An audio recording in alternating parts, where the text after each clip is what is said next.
vida do pastor Ronald, de sua esposa e de toda a sua família, em nome de Jesus. Amém, amém e amém. Aleluia, podeis assentar em nome de Jesus. Abra sua Bíblia, livro do profeta Isaías, capítulo 40, verso de número 27. Quero agradecer a Deus pela vida do pastor Paulo, a pastora Merli, de todo o ministério aqui da Arena. Que Deus continue abençoando essa casa, todos os obreiros, os amigos que eu tenho aqui. Que Deus continue abençoando a todos. Livro do profeta Isaías, capítulo 40, verso 27. Esse texto é um texto antigo da minha vida, mas eu tenho feito uma releitura por causa de um trabalho que eu tenho feito de teologia em cima dele. E tenho lembrado de algumas coisas a respeito desse texto. Eu queria compartilhar com você nesse primeiro domingo do mês de junho, nesse final de conferência, falar sobre esse texto. Verso 27, Isaías 40, diz o seguinte: porque dizes, ó Jacó, e falas, ó Israel, o meu caminho está encoberto ao Senhor, o meu juízo passa desapercebido ao meu Deus.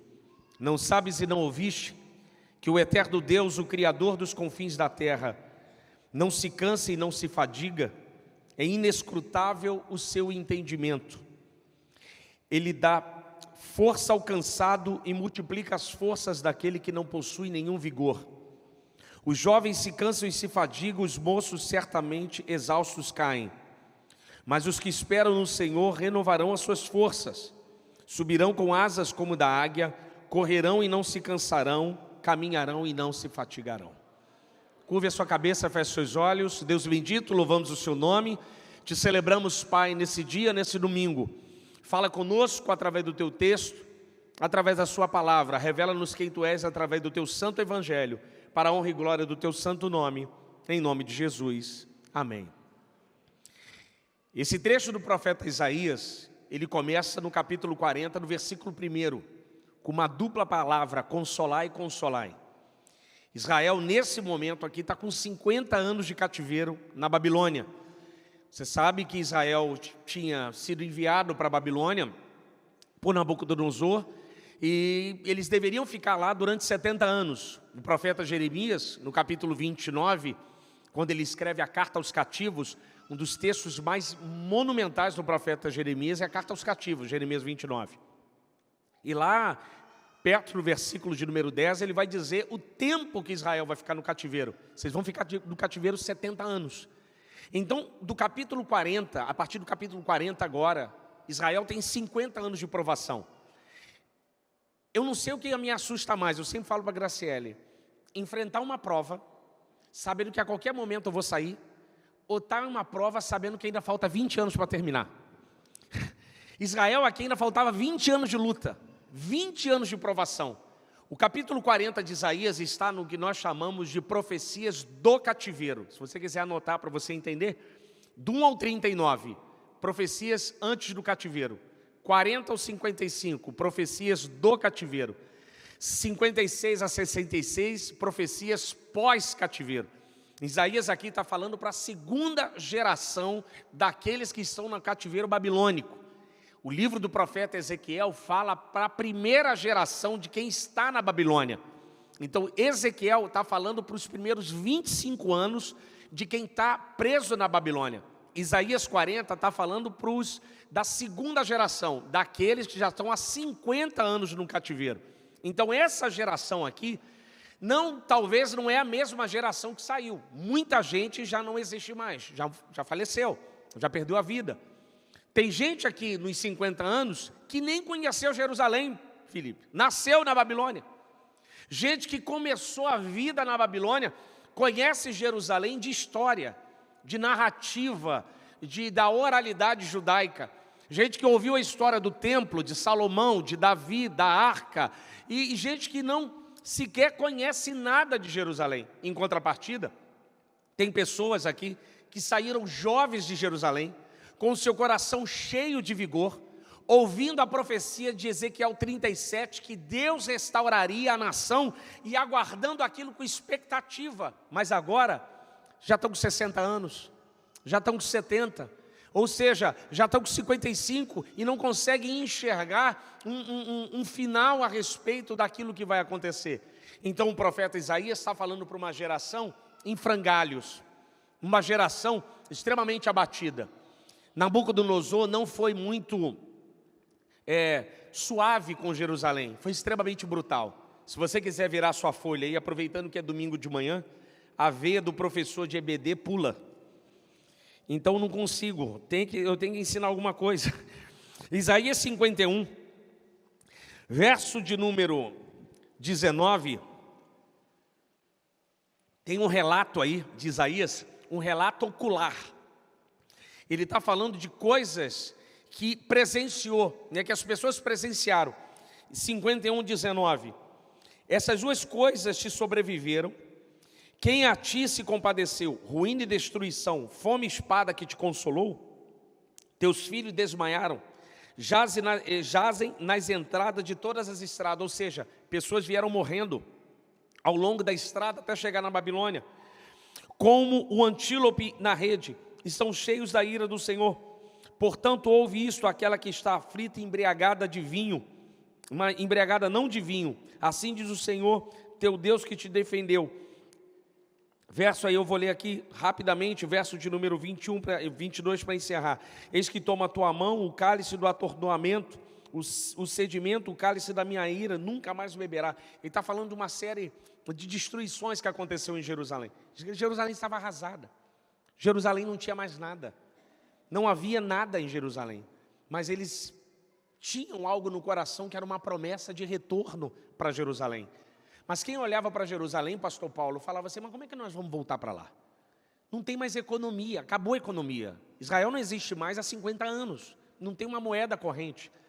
Não há força política, o último rei acabou, Zedequias terminou ali a casa davídica, não há um rei, uma política para ser posta ali. Deus vai levantar uma nova linhagem, de dentro da linhagem davídica, porque havia uma promessa que sobre o trono de Davi nunca deixaria de ter um rei, e Deus vai levantar um substituto de fato, mas acabou, a coisa solapou, não há uma força política, força militar, não existe.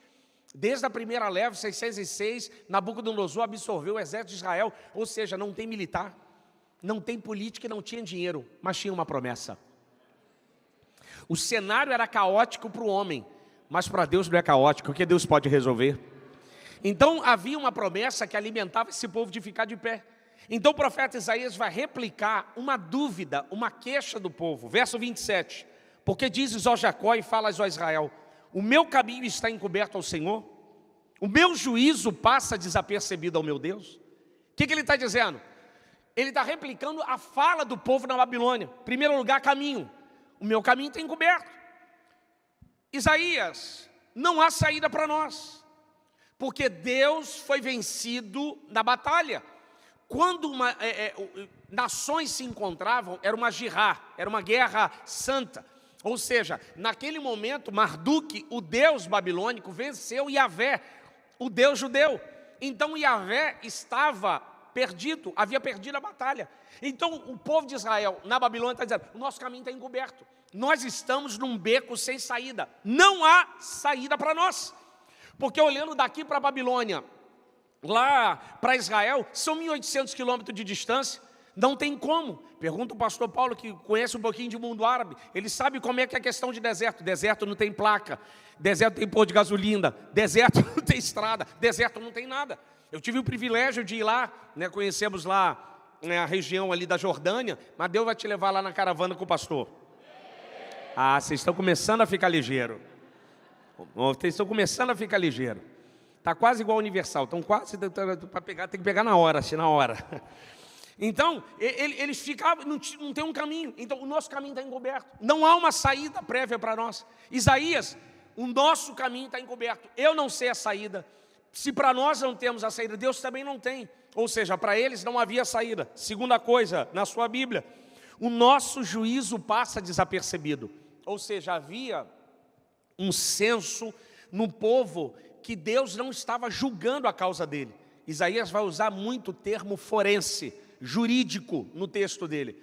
Quando você escreve Isaías 53, ele vai, e ele levou sobre si, e ele nos justifica, o castigo que nos traz a paz. Tem muito termo jurídico ali em Isaías 53, e ele utiliza aqui demais. Ele está dizendo, o nosso juízo passa desapercebido. Em outras palavras, ele está dizendo assim, olha, é como se Deus fosse um juiz, e eu tivesse um caso lá no tribunal celestial dele, e o meu processo está usando como apoiador de porta. Ele não está nem olhando a minha causa nunca é vista por ele. Todos os pedidos são despachados, mas ele não olha a minha causa, ou seja, o meu juízo passa desapercebido. Esse pensamento aqui é um pensamento que durante muitas vezes, não é só uma, mas algumas vezes passa na minha cabeça e também passa na sua. Aquela sensação que Deus não está nos ouvindo na oração. Às vezes aquela sensação, pastor, que a gente dobra o joelho, eu estou falando com a parede. Rapaz, Deus não está me ouvindo. Parece que o teto está barrando. Eu acho que eu estou falando com nada. Ou aquela sensação do caminho encoberto. Eu não tenho saída. Não tem como eu ter saída. Porque você olha, a data está chegando, o contrato está terminando. Nós estamos falando de contrato ali. A mulher vai ligar daqui a pouco, vai falar o GPM que você falou, não é? Vai ligar, vai falar do GPM e a gente não sabe o que fazer. E a coisa vai terminar, o diagnóstico foi feito, ou seja, aquela sensação era o que o povo estava sentindo. Então o profeta Isaías vai dizer, verso 28, aqui começa a profecia dele. Não sabes e não ouviste, já estou rindo, porque Isaías é sensacional, não sabes e não ouviste. Em outras palavras, é aquela coisa bem popular brasileira, não te contaram? Não te contaram da última? Você soube do que aconteceu? Isso é Isaías. É porque aqui está um termo mais rebuscado, vulgarmente, popularmente nosso, coisa carioca, paulista, brasileira. Você soube da última? Você soube que caiu na net? Caiu lá, pá. Descobriram. Está lá, está todo mundo, foi exposto. Você não soube, Isaías está dizendo, você não sabes e não ouviste que o Senhor, Deus eterno, é criador dos confins da terra? Das três palas aqui, eu gosto do Criador. Isaías está dizendo assim, não te contaram, ele é Criador. Ele não precisa de caminho ele faz para passar.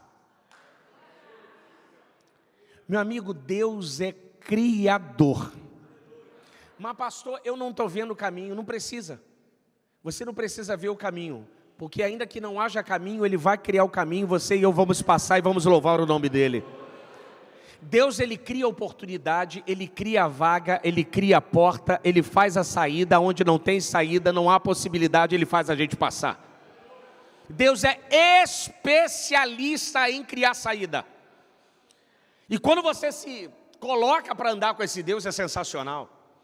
Porque quando Deus tira o povo de Israel do Egito, Isaías aqui fala sobre o novo êxodo. Existe um livro de um autor alemão, eu não vou falar o nome, pastor, porque provavelmente eu vou errar o nome e o senhor depois vai ficar rindo. Tem um autor alemão que tem um livro assim, Profeta Isaías, o novo êxodo. Olha para o seu outro lado, esse irmão vai te dar esse livro também. Novo êxodo. E ele vai falar sobre essa saída. Por que o novo êxodo? Porque quando Deus tira o povo de Israel do Egito, Ele tira o povo de Israel do Egito, Ele contrata o cara que o melhor que conhece deserto, Moisés. Moisés passa 40 anos no Egito, 40 anos como beduíno e 40 anos como hebreu. Ninguém conhece deserto igual esse cara. Ele conhece a saída do Egito e sabe voltar para o Egito. Ele conseguiu sair do Egito fugido e volta para o Egito 40 anos depois, mas você esqueceu o caminho. Isso é uma habilidade única, porque a areia de deserto muda, as dunas mudam, mas Moisés sabe andar pelo deserto. Se tem alguém que conhece deserto, é Moisés. Ele contrata o melhor cara para deserto. Quando Deus tira o povo de Israel do Egito, Deus coloca duas coisas. Eu vou colocar minha coluna de nuvem e fogo, e eu vou guiar vocês. Então Ele está guiando um povo, pastora, que tem como líder o cara que conhece deserto. Se Moisés conhece deserto, e ele vai sendo levado por Deus, ele sabe que aquele caminho ia parar na porta do Mar Vermelho. Você acha que Moisés não sabia que aquele caminho ia parar na boca do mar? Ele sai do Egito e volta, mas você acha que ele não conhecia? Ele, claro, pastor, por que ele não questiona? Porque caminho, quando Deus direciona, a gente não questiona, só obedece. E ele foi sendo guiado por Deus, ele sabe que aquilo dali vai dar no mar, e ele para lá no mar, ele para no mar. A beleza, a graça da geografia é que até hoje no Egito o nome dessa praia é Pi-Hairote. Pi-Hairote é com H, Airote, está na sua Bíblia aí, Pi-Hairote, beco sem saída, exatamente o que está escrito, na língua original egípcia, beco sem saída. Olha como é que Deus é engraçado, pastor. Ele tira o povo de 430 anos de escravidão, liberta o povo depois de 10 pragas, pastor Wagner, e leva o povo para um lugar chamado beco sem saída. Deus é engraçado, né? Deus é engraçado. Aí ele pega e leva o povo para lá. E Moisés então fala assim, ó, Senhor, eu sabia que isso aqui ia caber aqui. O que eu faço? Toca na água. Aleluia. Toca na água aí. E o caminho se faz aonde não existe. E o povo passa de pé enxuto sobre aquele lugar. Porque Ele é Criador, meu filho. E Ele manda eu te dizer uma coisa para você. Você não tem a saída, mas Ele faz a saída para você e eu passarmos. Ele é Criador. Ele cria oportunidade. Ele cria aliança. Ele cria a porta. Ele cria a vaga. Ele cria o que não tem. Ele faz o caminho. Aleluia! Então deixa eu te dar uma palavra, descansa o teu coração, porque você não vê a saída, eu não vejo a saída, mas Ele é Criador para fazer a saída, aleluia! Ele é aquele que faz a saída onde não tem, e o povo então passa por aquele, o que Isaías está dizendo é exatamente isso, não tem como não fugir, eu tenho que aplicar os dois, porque o povo passa e Faraó não consegue passar, porque caminho que ele abre para filho, inimigo não pode passar.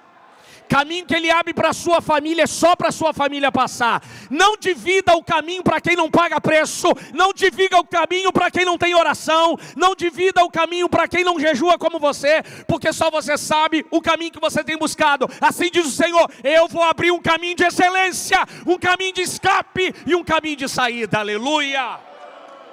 Você pode aplaudir o nome do Senhor?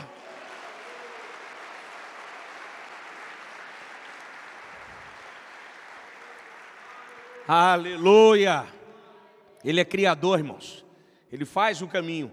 Isaías diz assim, ó, Ele é Criador, e Ele sendo Criador, Ele não se cansa e não se fadiga. Isso aqui é, Isaías ele tem um texto muito bonito, por isso que os autores como Motier vai dizer, Isaías é o Paulo do Antigo Testamento, pela beleza do texto, pela maneira como escreve.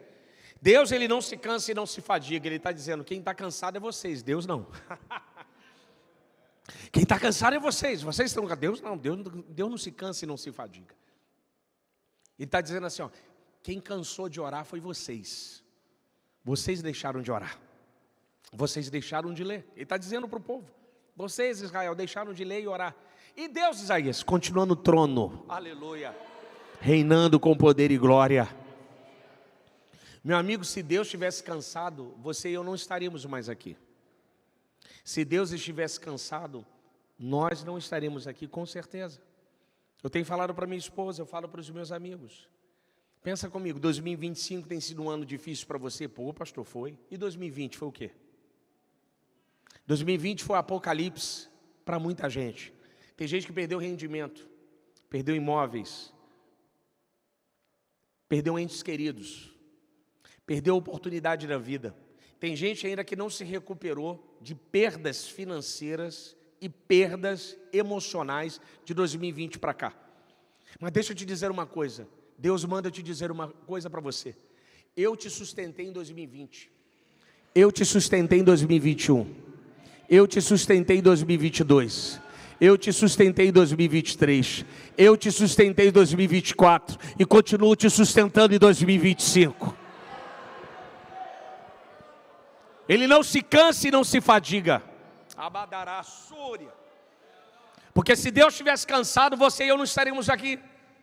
Porque quando a gente se cansa, pastor Paulo, a gente abre mão de coisas. Me cansei do carro, jogo pro alto. Me cansei da casa, vou me mudar. Não quero mais esse emprego e jogo fora. Já pensou se Deus estivesse cansado de você e de mim? Ele já tinha jogado a gente pro alto. Quando você levantou hoje de manhã, quando eu levantei hoje de manhã, eu percebi uma coisa, a graça dele se mantém viva na minha e na sua vida. Ele está nos sustentando. Remanda a Súria. Ele está dizendo ainda que a sua família se cansou de você, as pessoas se cansaram, muita gente desistiu, mas o meu braço forte continua te segurando, continua te sustentando. Ele está dizendo, pastora, para Israel, nesses 50 anos de provação, vocês eram para ser evaporados, mas a minha mão sustentou, aleluia. Nabucodonosor não pode destruir vocês. Se Deus tivesse cansado, meu irmão, você já tinha sido engolido pela depressão. Se Deus tivesse cansado de você, o suicídio já tinha te levado. Se Deus tivesse cansado de você, quantos livramentos você já recebeu na sua vida?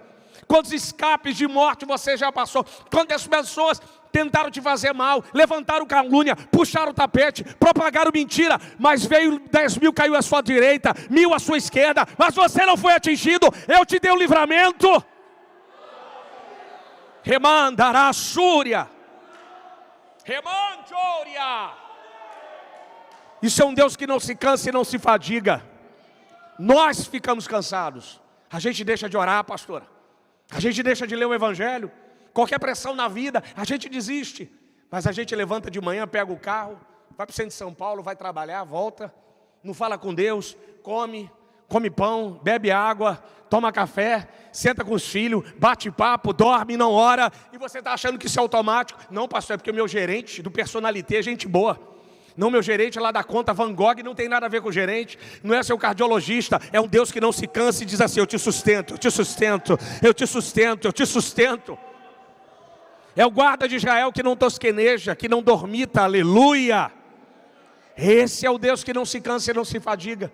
Então toda vez que você levantar de manhã, lembre-se, há um Deus que não está cansado, continua sentado te sustentando. Sabe, nos sustentando com graça. Ele diz, é inescrutável o seu entendimento. Isaías aqui está fazendo uma perspectiva só sobre quem é Deus. Ele é criador, se você olhar aí. Ele não se cansa e é inescrutável o seu entendimento. Ou seja, não há como investigar a sua mente. Em palavras bem simples, não tente entender como vai ser a saída. Só glorifica porque a saída já está pronta. Experiência aqui, ó, minha esposa está ali, ó, 20 anos comigo. Fala para ela como é que eu fico angustiado. Mano, vai ser esse negócio. 20 anos, mais de 20 anos pregando, pastor.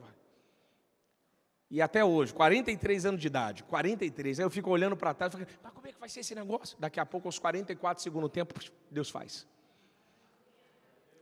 Mas pastor, por que aos 44? É porque Deus, filho, Ele gosta de trabalhar na pressão. E com Ele não tem nada, ele só gosta de trabalhar assim, só na pressão. Inescrutável o seu entendimento. É assim, não perca a sua noite de sono querendo descobrir como vai ser resolvido. Você não vai entender, porque a saída quem vai fazer é Deus e não você. Ah, Deus não vai ser assim. E assim, é fantástico. Eu fico rindo, tem que rir. Porque toda vez que eu falo assim, Deus vai usar a Graciele, vai usar fulano, usa cicrano. Eu fico, mas Senhor, por que o Senhor nunca faz o que eu penso? Ele é meu filho, eu não divido a minha glória. Eu não vou fazer o que você acha, vai ser sempre algo que você nunca imaginou que vai sair. E Deus é especialista em fazer isso. O que Isaías está dizendo para o povo é, não ficais ansiosos. Não fica imaginando como vai ser. O que Deus manda te dizer é, glorifica porque vai ser. Só adora e bendiga o nome dEle. Só faça isso e saiba que Deus vai fazer. Porque quem compreendeu a mente do Senhor? O apóstolo Paulo, quando percebe quem é Deus, ele percebe, Romanos 11:33, ele percebeu que a coisa era mais profunda. Em Romanos 11:33 ele fala assim, ó profundidade da riqueza. Ele está fazendo uma réplica, ele está percebendo, ele está olhando, e ele percebeu que aquilo que ele imaginava que já havia dominado era mais profundo. É igual Ezequiel 47. Ele começou a andar, rapaz, isso aqui é mais profundo. E Deus, você nem tem nem noção de quanto é mais profundo. Paulo olhou, ó profundidade da riqueza. Ele está dizendo, é mais profundo. Então as suas saídas óbvias não chegam nem perto do que Deus está preparando para você e para a sua casa. Não chega nem perto. Não chega nem perto do que Deus pode fazer. Do que Deus irá fazer. A palavra do profeta para o povo de Israel, na questão do entendimento ser medido, do inescrutável, é que às vezes a gente fica querendo planejar o plano de Deus para nós. A gente planeja, pastor Paulo, o plano de Deus para nós. Nós às vezes achamos que estamos com Deus e Ele é o motorista do, desculpe, tá? Ele é o motorista por aplicativo. E você, ele tem lá um aplicativo. Não, Deus, eu não gosto dessa rota aqui, não, essa aqui. Ele falou, filho, não é assim que funciona.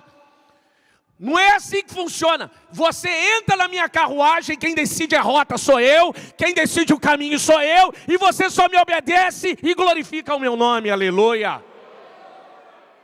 E às vezes a gente quer ditar a rota de Deus. Não, o senhor pode ir mais devagar. Mas para que tanta pressão, Jeová? Para que tudo isso? Ele está dizendo isso aí, olha, vocês não entendem.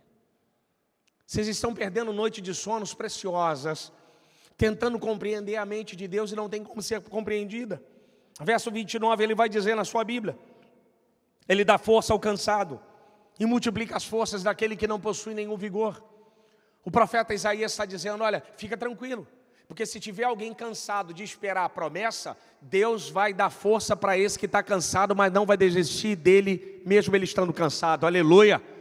A palavra de Deus aqui é sensacional, ele dá força ao cansado, ou seja, o cansado ele não joga fora, ele dá força. Por isso que você está aqui, ele não te jogou fora, ele está te dando força. Porque às vezes, meu irmão, às vezes a gente cansa. Por que eu falei 32 de janeiro? Porque às vezes a gente enfrenta desafios enormes. Às vezes a gente entra um ano e a gente fica assim, rapaz, 365 dias. Você piscou o olho e já estamos em junho. Você fala assim, mas como é que eu cheguei até aqui? Porque tem semana que você fala assim para sua esposa ou para o seu marido, ó, domingo a gente não vai na igreja não. Domingo a gente vai ficar em casa, vai ver o jogo, vamos comer um frango, vamos fazer qualquer coisa. Mas a gente não vai para a igreja, estou muito cansado. Você piscou o olho, você está dentro do carro, a família de banho tomado está vindo para a igreja. Você fala, mas o que aconteceu? É porque ele dá força ao cansado. Porque nós olhamos para nós mesmos e fala, poxa, eu não tenho condições de ir. Mas Deus que tudo sustenta, Ele te alimenta, me alimenta e nos coloca de pé. Nos dá força para continuar. Nos impulsiona. Deixa eu fazer um link de maneira bem rápida. É Abacuque. Aviva a sua obra no meio dos anos. Eu gosto dessa expressão. Tudo bem que o avivar ali significa a respeito de algo que Deus vai fazer. Mas deixa eu pegar o seu link e fazer uma alegoria de maneira muito simples. Aviva a sua obra no meio dos anos. Por que não aviva a sua obra no início? Por que não aviva a sua obra no final? Por que no meio? Porque no início, pastor Paulo, todo mundo tem fogo. No início está todo mundo aceso. Todo mundo, ó, tem a marcha do varão. No final, pastor Wagner, cruza a linha de chegada, tem comemoração, é tetra. Isso é para mexer com o pastor Paulo, né? Comemora lá, né? Passou a luta, acabou a dureza toda. No final é tudo flores, mas é o meio que decide quem chega no fim. Quem está no meio não vê o início. Quem está no meio não vê o final. Por isso aviva a sua obra no meio dos anos.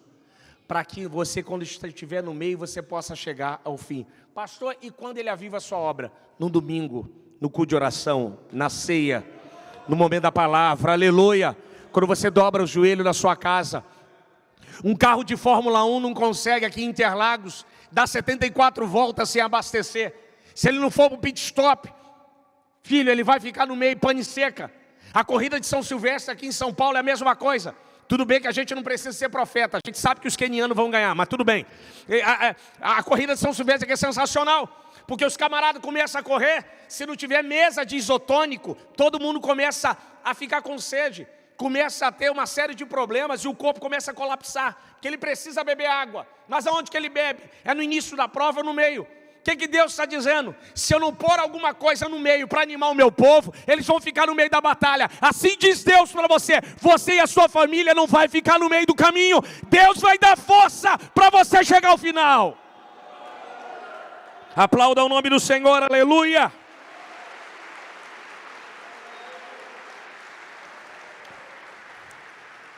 Aleluia. Eu sinto Deus aqui, pastor Paulo. Aleluia. Por que na pandemia 30% da igreja brasileira desviou? Não sou eu que falei, não. Junta de Missões Mundiais. Só dá uma pesquisada. 30% da igreja do Brasil afastou-se do evangelho. Provavelmente aqui na arena, eu cheguei a conversar isso com o pastor Paulo, algumas pessoas saíram e não retornaram mais. Jovens não conseguiram mais voltar para a igreja. Mas por quê, pastor? Porque eram cristãos que viviam na raspa do azeite. Não tinham azeite de reserva para enfrentar a pandemia de um ano. Porque quando veio o primeiro mês, queimou o azeite muito rápido. Quando entrou no segundo mês, já começou a vir a angústia, o desespero. A CNN fez uma matéria na época, eu li com Graciela essa matéria, que faltou garrafa de cerveja para envasar bebida no Brasil, tamanha venda de bebida alcoólica que o Brasil atingiu. Foi um dos maiores níveis da história. Mas por que o povo estava bebendo? Estava feliz? Estava alegre? Não, filho. Para entorpecer. Porque encarar uma realidade de uma pandemia sem um ser divino é difícil. Por isso que 1 Coríntios, capítulo de número 10, o pastor Wagner até falou ali comigo, eu lembrei disso. Por isso que 1 Coríntios, capítulo de número 10, Paulo vai falar aquela citação de Arão, quando faz o bezerro de ouro. Depois você lê o texto em casa com calma. 1 Coríntios 10 é um texto sensacional. Paulo, ele faz uma réplica, é o seguinte, que o povo começa a beber e a se prostituir, porque Moisés demorava. Demorou a descer, vamos fazer um bezerro, começa a beber e se prostituir. Por quê? Encarar um deserto sem Deus, só na prostituição e nas drogas. Eu preciso estar dopado para encarar a realidade de uma vida sem Deus. Por isso que esses homens lá de fora começam a vida de se entorpecer, tentar dar uma coisa, se dopar, deixa eu usar o termo dopar, a sua vida a partir de sexta-feira. Sexta-feira é o happy hour. Bebe sexta, se prostitui sábado, bebe domingo, e entorpecente, e se prostitui domingo para encarar uma segunda-feira. Crente é sensacional, crente já começa domingo celebrando.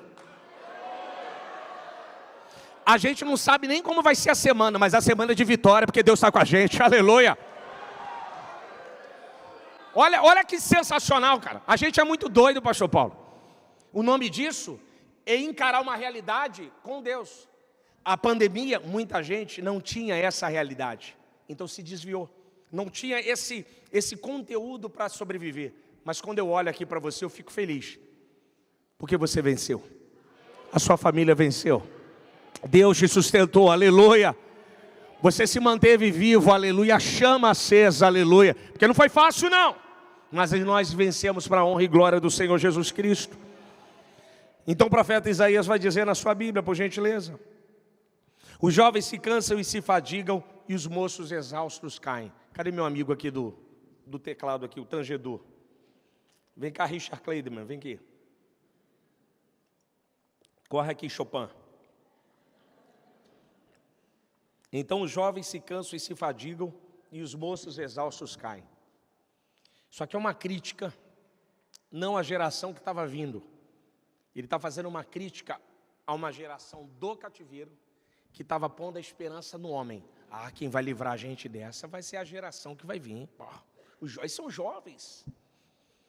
Né? Eles são jovens, eles vão nos livrar daqui, eles vão nos ajudar demais. Eles estavam pondo, pastora, uma esperança numa geração que estava vindo diferente. Talvez com intelecto melhor, pelo contato com a Babilônia, mais hábeis, inteligentes, falando outro idioma, tendo um pouco mais de acesso, menos medo. Isaías está dizendo, os jovens se cansam e se fadigam. Isaías está dizendo, quem botar a confiança no homem vai se decepcionar. Homem te decepciona, Deus não. Às vezes a gente põe a nossa esperança. Não, pastor, fulano me chamou para imigrar lá para os Estados Unidos, ele vai me arrumar um emprego. Vai lá para ver o Laranjão, vai lá. Não, fulano vai me receber lá em Portugal, está tudo certo, vai. Anda na vida na emoção. Você não foi chamado para andar na emoção, você foi chamado para andar na revelação. O que te movimenta é revelação, não é emoção, filho. Dopamina vai embora, depois fica só o boleto. Não, eu tenho que me agradar, vou ali no Iguatemi e vou comprar. Compra isso, compra mesmo. Depois não reclama não, hein? Depois não reclama não. Ele está dizendo, olha, tem um povo pondo a fé no homem. Eu conheço muita gente que se decepcionou na sua vida porque pôs a sua fé no homem. Fulano vai me indicar para aquele trabalho. Fulano disse que vai abrir aquela porta. Aí o cara para de orar. Para de buscar a direção, pastor Wagner. Põe toda a esperança lá. Não, fulano é um pistolão. Ele é conhecido do primo, do cunhado, do vizinho, do político. Aí põe toda a esperança lá no cara. Aí não, tá tudo. Aí não, vamos fazer um churrasco da bênção. E aí aconteceu a decepção. Fulano não te atende mais. O zap não te responde mais. Ninguém liga mais para você. Porque o homem te decepciona. Dessa aprovação, não é o homem que vai tirar. É Deus que vai tirar você dessa. Ele vai usar homens. Mas não são os homens que você pensa. Não é da maneira que você imagina. Isaías está dizendo, o perigo de nós colocarmos a nossa fé em demasia em ser humano. Achando que são eles, que são os nossos messias e salvadores. Aqueles que vão abrir a porta para a gente entrar. Eu já me decepcionei demais com o homem. É claro que ao longo da vida a gente cria uma carcaça. Sabe, pastor Wagner? A gente fica, pastor Paulo, mais talhado. Às vezes algumas pessoas falam umas coisas, Graciele brinca comigo. Ronald, sorriu, o irmão está falando com você, tipo, falando algo. Eu falei, não, eu estou agradecendo. Eu estou assim, Porque eu fico pensando, eu fico refletindo. Porque minha régua está sempre para baixo. Eu falei, não, céu, que a gente aprende a vida. Com os tombos da vida que Deus permite que você tenha. Aí Deus começa, o varão está começando a compreender que você depende de mim, né? Varão. Porque às vezes a gente quer fazer as nossas saídas. Deus fala assim para você, meu filho, espera um pouquinho que eu estou preparando. Aí você liga para Cicrano, Fulano, Beltrano, vende tudo, desmonta a casa, vai para a Europa. Chega lá, imigrou. Foi para Portugal. Primeiro mês, tinha o dinheiro, porque tirou o dinheiro daqui e foi para lá. Só que é 6 por 1, né? Aí vai para lá e você descobre que lá não é aqui.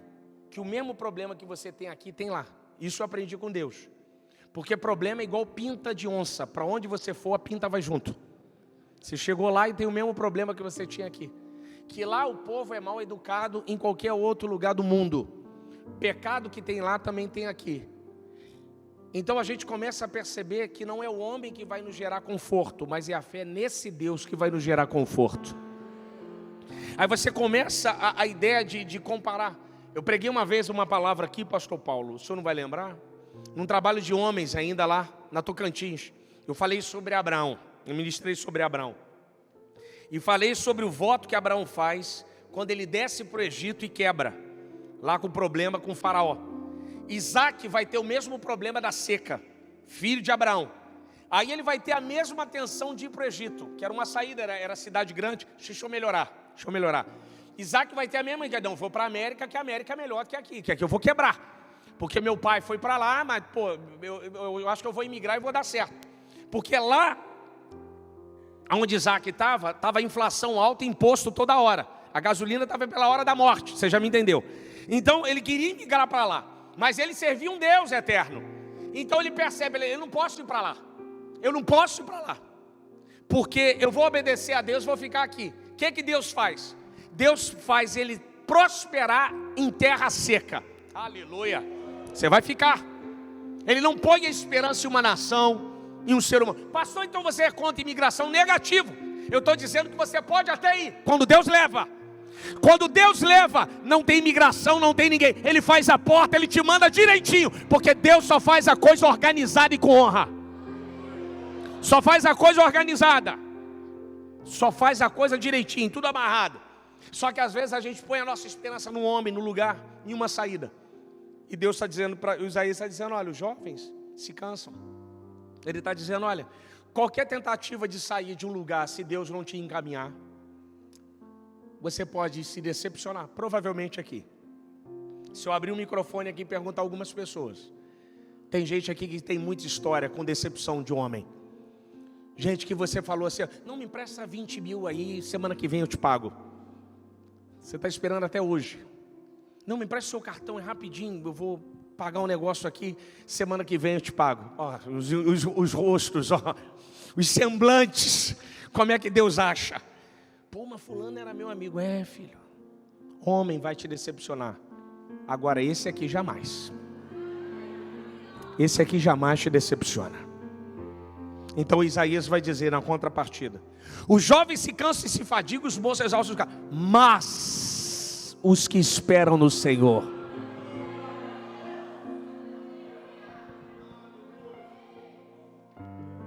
Ele está falando para uma geração de 50 anos, pastor Paulo.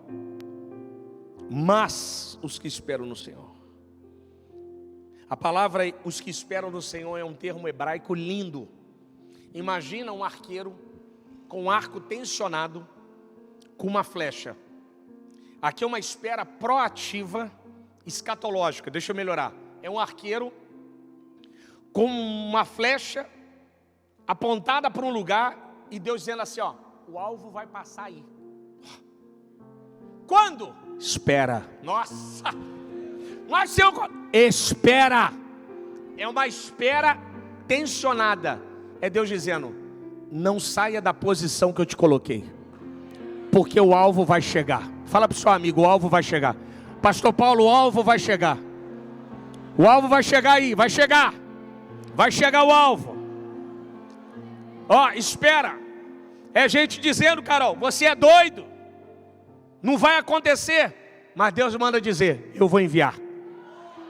Não saia da posição, não saia, aleluia. Vai ficando de pé em nome de Jesus.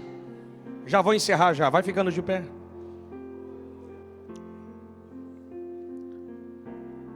Vai ficando de pé em nome de Jesus. Vai ficando de pé em nome de Jesus aí. Os que esperam no Senhor renovarão as suas forças. Aí aqui entra, meu amigo Felipe, a poesia brilhante de Isaías. Voarão com asas como da águia, correrão e caminharão. O que Isaías está dizendo? Isaías é sensacional. Ele fala assim, olha, eu sei de uma coisa, vocês vão sair dessa. Aí ele fala, eu não sei se vocês saem voando, correndo ou caminhando. Mas uma coisa é o certo, quem sair voando vai sair voando. Vai ter gente que vai sair correndo, mas vai ter aqueles que vão sair caminhando. O importante é o seguinte, Deus vai tirar você e a sua família dessa. Você pode adorar? Quem pode adorar aqui? Quem pode levantar sua mão e glorificar, aplaudir o nome do Senhor Jesus Cristo, celebrar a Deus por essa manhã? Aleluia!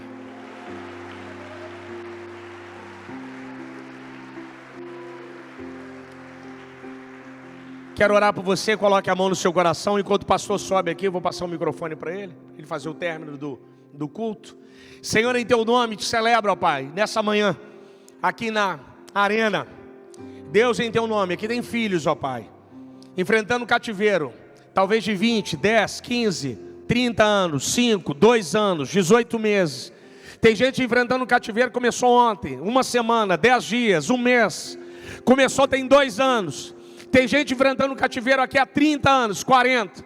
Mas, ó Pai, eu quero te louvar, ó Pai, que independente do tempo de luta, de batalha dos seus filhos, eles estão aqui nessa manhã, de pé. Eu percebo, ó Pai, que a sua misericórdia tem sustentado. Ah, Pai, se não fosse a sua misericórdia, se não fosse a sua misericórdia, nós já tínhamos desistido de tudo.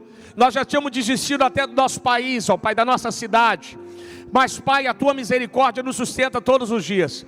Pai, renova a força dos seus filhos, que eles venham perceber em breve, ó Pai, aquilo, ó Pai, aquilo a qual o Senhor tem falado. Eu creio que eles irão ver o alvo em breve diante dos seus olhos. Aí a flecha vai ser disparada. Aí, ó Pai, o alvo vai ser atingido. Aí o seu propósito vai ser realizado. Pai, continue sustentando a vida dos seus filhos, prosperando e guardando para a honra e glória do teu santo nome. E toda a arena diga amém e aplauda o nome do Senhor, aleluia.